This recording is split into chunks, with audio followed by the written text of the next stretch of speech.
Break के बाद एक बार फिर कहेंगे आपको खुशामदीद। पाकिस्तान के टेस्ट ऑलराउंडर मोहम्मद हफीज़ हमारे साथ मौजूद हैं। लाहौर से गुफ्तगू मज़ीद करेंगे मोहम्मद हफीज़। अगर मैं आपके कप्तानी के जो परफॉर्मेंस है उसके ऊपर निगाह डालूं तो वो कुछ इतनी बुरी नहीं है, वो बड़ी मुनासिब दिखाई देती है। 10 मई 2012 को आपको मिसबाह-उल हक की जगह T20 टीम का कप्तान मुकर्रर किया गया था। फिर आपकी अगर परफॉर्मेंस एज ए कैप्टन देखूं, 2 साल आपने पाकिस्तान T20 टीम की क़यादत के फ़राइज़ अंजाम दिए और आपकी कप्तानी में पाकिस्तान ने 29 T20 मैच खेले, 17 जीते, 11 में उसको शिकस्त हुई, 1 मैच बिना नतीजा रहा। फिर आपकी क़यादत में पाकिस्तान टीम की कामयाबी का तनासुब 60.34 रहा। 2012 और 2014 में T20 वर्ल्ड कप में आप टीम के कप्तान भी रहे। 2012 में टीम सेमीफाइनल तक पहुंची। 2014 में ग्रुप स्टेज से टीम बाहर हुई। 4 अप्रैल 2014 को T20 वर्ल्ड कप के बाद आपने कप्तानी से जो है वो दस्तबरदार होने का ऐलान किया। तो आपके लिए कप्तानी का तजुर्बा कैसा रहा हफीज़? कहते हैं कि कप्तानी मिलना तो बड़ी अच्छी बात होती है, लेकिन कप्तानी को संभालना बड़ा मुश्किल होता है। आपके साथ खिलाड़ियों ने कितना ताउन किया या आप ने कितना इस चैलेंज से अपने करियर में बहुत कुछ सीखा? ये बहुत बड़ा ऑनर, पहले तो पाकिस्तान की नुमाइंदगी करना, फिर उसकी क़यादत करना, उसको लीड करना बहुत बड़ी एक ऑनर है जो आप अपने करियर में हासिल करते हैं। अल्लाह ने मुझे इस काबिल किया कि मैं वो हासिल कर सका। लेकिन हुआ ये कि मेरे करियर के अंदर मैं आउटस्पोकन हूँ, सारी ज़िंदगी रहूँगा शायद। जो गलत बात होती है किसी भी जगह पे, मैं उसको बर्दाश्त नहीं करता। मैं उसके ख़िलाफ़ मैं रजिस्टर्ड करता हूँ अपनी कंप्लेंट, या मैं अपना हाथ खड़ा करता हूँ अगर कुछ गलत काम हो रहा हो। और इसका अंदर से अल्हम्दुलिल्लाह मैं बहुत खुश हूँ कि मैंने हमेशा सच जो है उसके रास्ते पे चला। किसी भी जगह पे मैंने ज़िंदगी के अंदर कंप्रोमाइज़ नहीं किया पाकिस्तान के ऊपर, पाकिस्तान के नाम के ऊपर।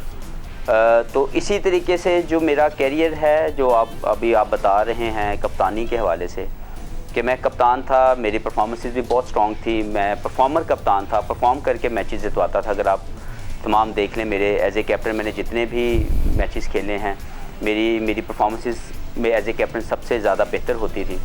लेकिन अनफॉर्चुनेटली मैं कभी भी आंख का तारा नहीं रहा। उसकी वजह यह है कि मैं गलत बात या वो बात जो पाकिस्तान के ख़िलाफ़ होती थी, मैं उसके ख़िलाफ़ अपना हाथ खड़ा करता था। जैसे 2013 के अंदर ये मेरा ख्याल है जब ये सिलसिला शुरू हुआ, सेंट्रल कॉन्ट्रैक्ट की ही एक मीटिंग थी। वहाँ पे यूनुस खान जो हमारे पाकिस्तान के बहुत बड़ा नाम है, पाकिस्तान की शान है, पाकिस्तान को बहुत कामयाबी उन्होंने दी, अपने 10,000 रन किए पाकिस्तान के लिए।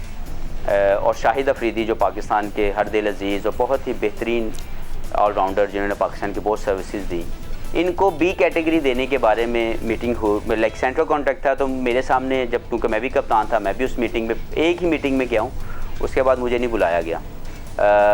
तो मुझे कहा गया कि जी इन दोनों प्लेयर्स को जो मुझसे सीनियर भी थे, बड़े भी थे और पाकिस्तान की बहुत सर्विसेज कर चुके थे, इनको वो बी कैटेगरी का कॉन्ट्रैक्ट दे रहे थे उस मीटिंग के अंदर। तो मैंने अपना हाथ खड़ा किया और मैंने कहा जी मैं ये आपने करना आप कर दें, लेकिन मैं इसको साइन नहीं करूँगा, क्योंकि मेरी नज़र में ये दोनों प्लेयर्स पाकिस्तान की बहुत सर्विसेज कर चुके हैं और आगे भी कर रहे हैं, कर सकते हैं।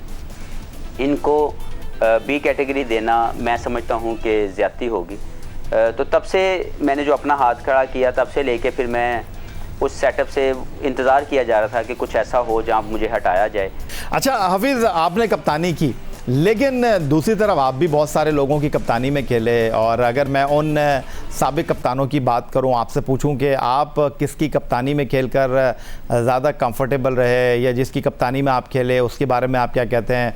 राशिद लतीफ़ की कप्तानी में आपने करियर शुरू किया, इंज़मामुल हक की कप्तानी में आप 2007 का वर्ल्ड कप खेले, शाहिद आफरीदी के अंडर में आप खेले, शोएब मलिक के अंडर में आप खेले, मिसबाह-उल हक की कप्तानी में आपने काफ़ी क्रिकेट खेली, उसके अलावा आप सरफराज अहमद की कप्तानी में भी खेले।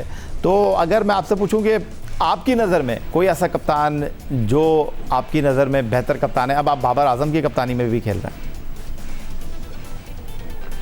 जी बिल्कुल, मैं पहले भी कह चुका हूँ कि राशिद लतीफ़ मेरे पसंदीदा कप्तान हैं। उसकी वजह यह है कि मैंने पाकिस्तान के लिए जब क्रिकेट खेली तो सबसे पहले उनकी कप्तानी में खेली। मुझे बहुत सपोर्ट मिली उनसे, बहुत मोहब्बत प्यार दिया उन्होंने।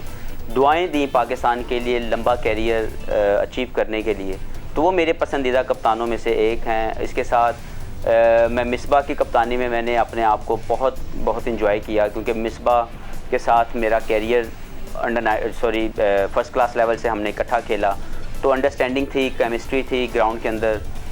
मैं वाइस कैप्टन भी था बाकी फॉर्मेट्स का और कप्तान भी था T20 का। तो मैं मिसबा के साथ जो उसका जो कैरियर मैंने उसके साथ खेला एज ए प्लेयर, उसमें बहुत इन्जॉय किया। अपने कैरियर को बहुत मैंने कामयाबियाँ अल्लाह ने मुझे दी उस पूरे स्पैम में। लेकिन देखें, दो तरह के कप्तान होते हैं, एक होता है टॉस करने वाला, एक होता है फैसले करने वाला। तो मैं टॉस करने वाला नहीं था, इसलिए हट गया। तो काफ़ी जो है कैरियर के अंदर मुझे जो जिन कप्तान के साथ मैं खेला उसमें ये दो, और फिर शाहिद अफरीदी भी मेरे बेहतर कप्तानों में से, अच्छे कप्तानों में से मेरे लिए हैं, क्योंकि मुझे उन्होंने कम बैक करवाया पाकिस्तान टीम के अंदर। इंग्लैंड के अंदर जब मैंने कम बैक किया 2010 में, जहाँ से मेरी एक सेकेंड इनिंग शुरू हुई, क्योंकि फ़र्स्ट इनिंग्स में मैं इनकन्सिस्टेंट था, मेरी परफॉर्मेंसेस इतनी स्टेबल नहीं थी, मैं अपनी पोजीशन कभी भी सीमेंट नहीं कर सका अपनी प्लेस को।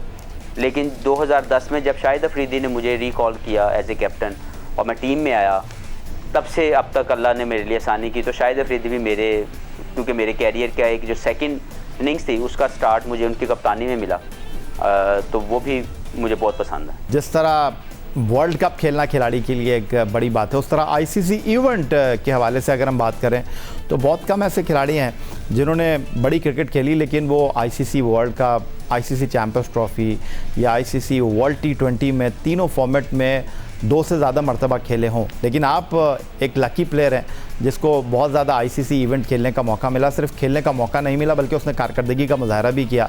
वो कारकर्दगी आपकी आईसीसी इवेंट मुकाबलों में क्या रही, वो भी हम अपने देखने वालों के साथ शेयर कर लेते हैं।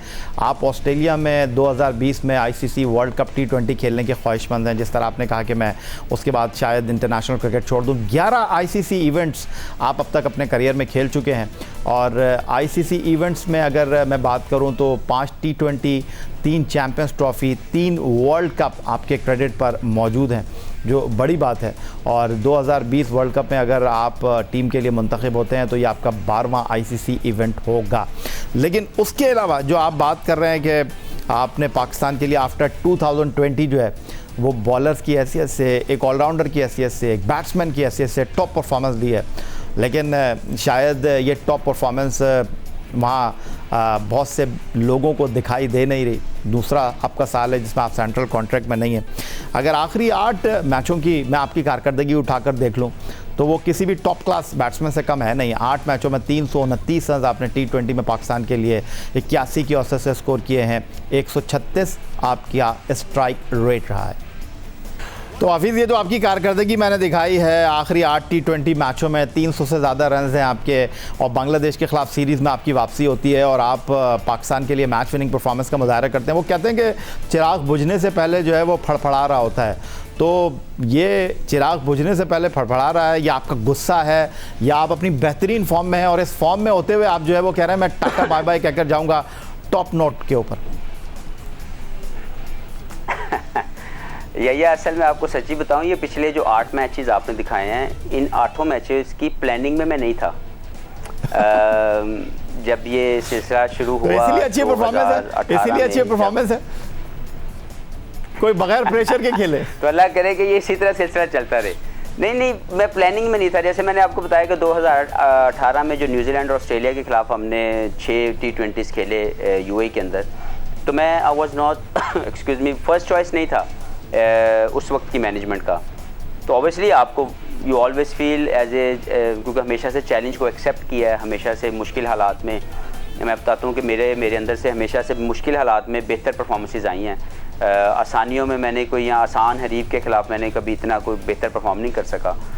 तो जब भी मुश्किल आई है अल्लाह ने मेरी मदद भी की और मेरे से बेस्ट जो है वो बाहर आया। तो ये जो आखिरी 8 मैचेस हैं, 6 मैचेस हैं, 3 ऑस्ट्रेलिया, 3 न्यूजीलैंड और 2 अभी बांग्लादेश के ख़िलाफ़। तो आप देख लें, आपके सामने है कि इन पिछले 8 मैचेस के अंदर तो जो मैनेजमेंट थी, मैं उनकी फ़र्स्ट प्लानिंग का हिस्सा नहीं था, लेकिन उसके बावजूद जब मैं खेला तो परफॉर्मेंसेस आपने दिखा दी। जाते जाते मुझे ये बता दें, आप परफॉर्मर की बात कर रहे हैं, आप मुल्क के लिए खेलने वालों की बात कर रहे हैं, and you are one of them. Younis Khan को आप कैसा देखते हैं? पाकिस्तान के लिए वाहिद खिलाड़ी टेस्ट क्रिकेट में 10,000 रन उन्होंने किए।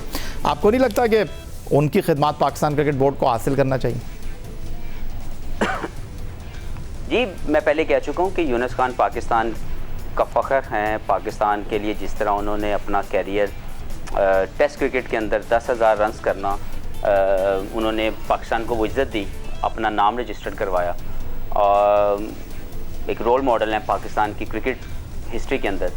तो मैं ये समझता हूँ कि जब भी वो चाहें और जब भी पाकिस्तान क्रिकेट बोर्ड को तो बहुत जल्दी करनी चाहिए कि अगर वो विलिंग है। मुझे नहीं पता कि उनकी ज़िंदगी के अंदर क्या मसरूफ़ियत है और वो किस तरीके से अपनी ज़िंदगी को लेके चलना चाहते हैं आगे, आप उनकी ट्रांजिशंस क्या हैं, वो किस तरफ जाना चाहते हैं। लेकिन अगर वो वाकई पाकिस्तान की क्रिकेट के साथ मुंसलिक होना चाहते हैं और वो विलिंग हैं, तो मैं चाहूँगा कि वो जल्दी आएँ। और पाकिस्तान क्रिकेट बोर्ड को भी ज़रूर इस बारे में सोचना चाहिए कि अगर ऐसा प्लेयर जिसने पाकिस्तान के लिए इतना नाम कमाया हो, इतनी उसकी क्रिकेट के अंदर सर्विसेज हों, तो ऐसे प्लेयर्स को इस्तेमाल करके आप आने वाली जनरेशन्स को मज़ीद डेवलप कर सकते हैं कि वो भी कल को यूनुस खान की तरह बड़ा परफॉर्म करें, पाकिस्तान का नाम रोशन करें। हफीज़ साहब, आप जो भी सोचें, ये जो आपकी पॉजिटिव थॉट हैं ये आपको आगे ही लेकर जाएंगी, कभी आपको मायूस नहीं करेंगी। जिस तरह आपने कहा, वंस अगेन आपका बहुत शुक्रिया और होप कि हमारे जो देखने वाले हैं उन्होंने आपकी इस गुफ्तगू को बहुत ज़्यादा एंजॉय किया होगा और एक बार फिर बड़ी खरी खरी आपने बातें की, बड़ी साफ साफ आपने बातें की और देखने वालों ने इसको पसंद किया होगा। Thank you very much. Pakistan cricket team के former test one day T20 captain Mohammad Hafeez हमारे साथ मौजूद थे। इनकी ये गुफ्तगू आपको कैसी लगी? ट्विटर पर आप मुझे फॉलो कर सकते हैं, फेसबुक पर हमारा पेज score.geo news, जहाँ जाकर आप इस प्रोग्राम के क्लिप्स एक बार फिर देख सकते हैं और आप हमें ईमेल कर सकते हैं score@geo.tv पर इस प्रोग्राम के बारे में अपनी राय का इजहार कर सकते हैं। आज के इस प्रोग्राम में इतना ही। इस दुआ, इस उम्मीद, इस तवक्को के साथ कि पाकिस्तान में खेल और खिलाड़ी तरक्की करते रहें। सैयद याहिया हुसैनी को स्कोर की पूरी टीम के साथ इजाज़त दीजिए। अल्लाह हाफ़िज़।